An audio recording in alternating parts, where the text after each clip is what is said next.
In 2026, I am done letting trends, unread books, and my own bad reading habits control my reading life. So here are my 2026 reading goals to help me stay on track with my reading and TBR this year. If you own way too many unread books, if you abandon series halfway through, or if you just go months and months without reading, then this video is for you, because that is exactly the situation that I am in just now, and my physical TBR is out of control. I currently have around about 160 unread books on my shelf. Editing Chloe just jumping in with a little fact check. Turns out it's not 160, it's actually 182. So the situation is way more dire than even I first thought. So yeah, love that for me. Anyway, enjoy the rest of the video. And honestly, it's getting to be entirely overwhelming. So these aren't just read more goals, they're intentional shifts in my mindset that I hope are gonna make reading feel joyful again, instead of pressured and trend driven. Hi reader fam, welcome back to my channel, or welcome if you're new here. My name is Chloe, aka Coca Beans Books here on YouTube, and I'm really glad to have you for another video. So we're talking about my 2026 reading goals in this video, and let's just dive right in with the first one. My number one goal for 2026 is to finish all of the series that I am currently in the middle of reading. So I am an absolute fiend for reading book one, maybe book two in a series, and then completely forgetting about the rest of it before I go and pick up the next shiny new series that I can't wait to read, and doing exactly the same thing. And it's not because I stopped caring about the series, it's not because I don't enjoy the series, it's just because there's always something new and exciting, and I have absolutely no self-control. So it's not that I don't like reading series, I just let novelty take over, and that's exactly what I'm trying to stop in 2026. Really, we need to finish what we've started, we need to keep ploughing on with the series that we've already begun, and before I start something new, I need to stop, take a pause and ask myself, what story am I already invested in and deserves my attention more? Do I really need to start yet another new series when I have 50 million on my shelves that are unread? Probably not. My second goal is a little bit ambitious, but I would ideally like to get my physical TBR under 75 books. Now, here's the thing. If you remember back to a couple of seconds ago, I said that my physical TBR is around about 160 books. I'll put the exact number on the screen here. So the long-term goal with this is to get to as close to a zero TBR as possible. It's never really gonna be there because I always buy books to have on my shelf anyway, because I am a little bit of a mood reader, but I think under 75 is gonna be manageable instead of the 160 that I currently have. Now, that is a lot of books to read in a year for any one person, so if I don't get there, I'm not too disheartened, or I'm not going to be too disheartened, but I want to try and make it a goal that is slightly out of reach but not completely unachievable. And I think to get it under 75 books could be doable with a little bit of effort. And really, although it sounds like a lot of books, to me this is all about removing the overwhelm, because at the minute when I look at my shelves I feel overwhelmed by the number of them that I haven't read, and it actually kind of puts me off reading. And I feel like at some point my shelves stopped being exciting and just started to become daunting and almost stressful, and that's not what reading's about. Reading is my hobby, it's what I do to relax, to unwind, to switch off from the outside world, and I shouldn't come into my library and not want to be here. So in 2026 I'm focusing less on acquiring books and more on appreciating what I already own. And also, if there's a book that's on my shelf that's been on my TBR for years, I am giving myself permission to let it go.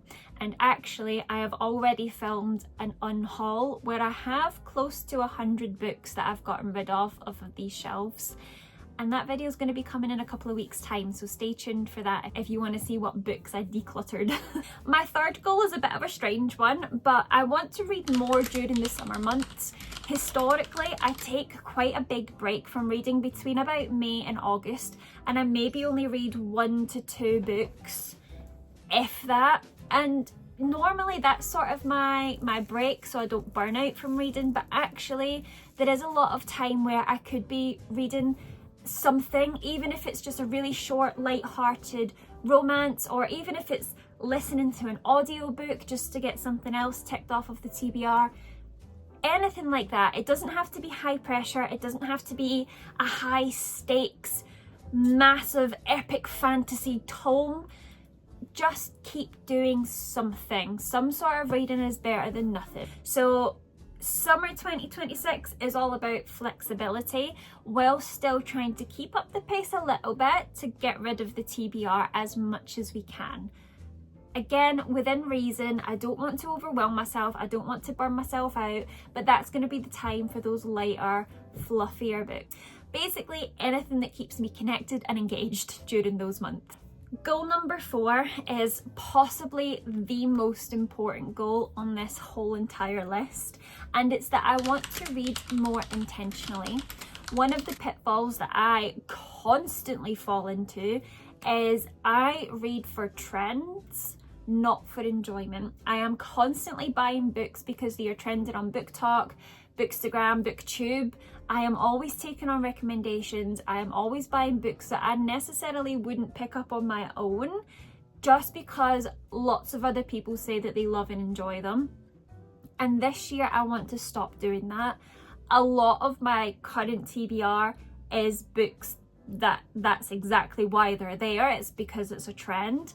But there are plenty of books still here that I have bought myself, that I want to read, that I am looking forward to, and I'm going to prioritise those series over ones that I just don't really have an interest in anymore. And I am certainly not going to be buying new books just because they're trending online. So again, in 2026, we're slowing down, we're hitting the brakes, and we're choosing books because I'm genuinely interested or curious about them. I'm reminding myself that I don't need to read everything. It's okay to not follow the trends, to not follow all the big booktubers, and just read what feels right. Which kind of leads me on to my last goal, and that is no spontaneous book buying. If I find myself wrapped up in the hype of a book, it's getting added to my wish list. I'm gonna wait a couple of weeks, and if I still want it after a couple of weeks, then I can buy it. This doesn't mean that I'm never gonna buy books again. We're just buying them intentionally, and we're not making any more impulse purchases, because this is exactly what has led to this that you see behind me. Almost all of these books that you can see are unread. And frankly, that's not acceptable. So in 2026, we are buying intentionally. No spontaneous or impulsive book buying. We are going to be considerate and only buy them after we've marinated a little bit with them on the wish list. So when I look back at all of these goals put together, it really circles back to one thing, and that is intention. Not necessarily controlling how much I read. I don't really have a specific number in mind, but it's more about controlling why I read. It's all about reading what I want, trying to take away the overwhelm, trying to take away the stress and that feeling of it almost becoming like a chore, like I have to read, and letting reading feel personal and fun again, whilst slowly sort of chipping away at the TBR. So whether you are a huge reader or a casual reader or just someone trying to fall back in love with reading, feel like you can implement these sorts of things into your reading life as well. You don't need to read more, you don't need to read what's popular or what's trending. you can read in a way that works for you whilst still making a dent on the books that you maybe shouldn't have bought but did anyway. So those are my 5 reading goals for 2026. Let me know down in the comments below what reading habits you are leaving behind this year. And if you want to see more bookish content from me, then don't forget to hit that subscribe button. I'll see you in the next one. Bye guys.